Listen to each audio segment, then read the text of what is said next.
देखिए भाईजान, ठेकेदार ने आज फिर खाना नहीं दिया, ऊपर से कह रहे उजरत भी जुमेरात को दूंगा। जेब में 1 रुपया नहीं है खाने के लिए। यार क्या कहें इस बंदे का। खैर मुझे तो टेंशन नहीं है, घर जाऊंगा, राशन भी है, आटा भी है, बीवी खाना बना देगी, खा लेंगे। भैया जी आज भी मुझे अपने साथ ले चले, मैं भी कोई एक आधी रोटी खा लूँगा। आपको तो पता है मेरे आगे पीछे कोई भी नहीं है। ओ भाई मेहरबानी कर, पहले भी तुझे 2 दफ़ा साथ लेकर गया हूँ, अब अगर साथ लेकर गया तो मेरी बीवी मुझे भी निकाल देगी। अपना बंदोबस्त खुद कर भाई।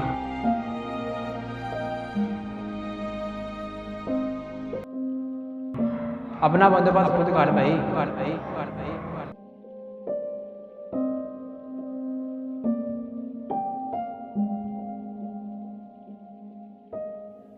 5 बज गए हैं, अब तो कोई मजदूरी पर भी नहीं रखेगा।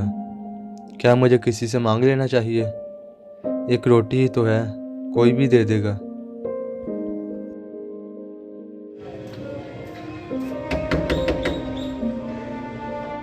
जी कौन? भाई 1 आध रोटी मिल जाएगी? भाई आप अगले घर से मांग लो, जान छोड़ो यार हमारी।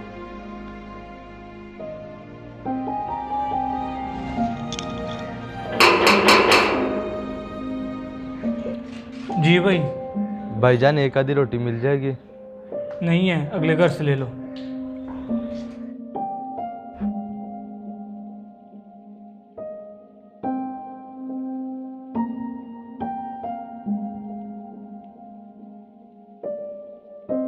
ऐ मेरे रब, तू तो देख रहा है ना, और तू तो सब जानता है, मेरी जेब के हालात को भी और मेरी भूख को भी। मैंने लोगों से मांग कर तो देख लिया है, मगर किसी ने 1 रोटी तक न दी। अब मैं थक हार कर तुझसे मांगता हूँ, क्योंकि रिज़्क देने का वादा तो तूने किया है ना। ऐ मेरे रब, मुझ पर रहम फरमा।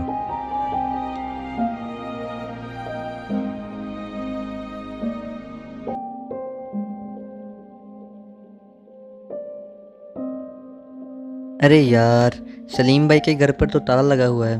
अब इन चावलों का क्या करूं? ऊपर से इनका नंबर भी बन जा रहा था। मुझे काम भी है यार, मैंने वहाँ भी जाना है अभी।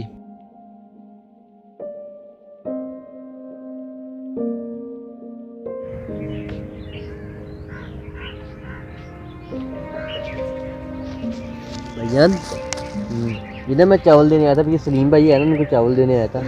वो तो घर पे नहीं है। आप ऐसे करना कि आप यार खुद ही खा लेना, तो या फिर किसी को दे देना यार। अभी मुझे थोड़ी जल्दी है, मुझे जाना है। ठीक है जी ठीक।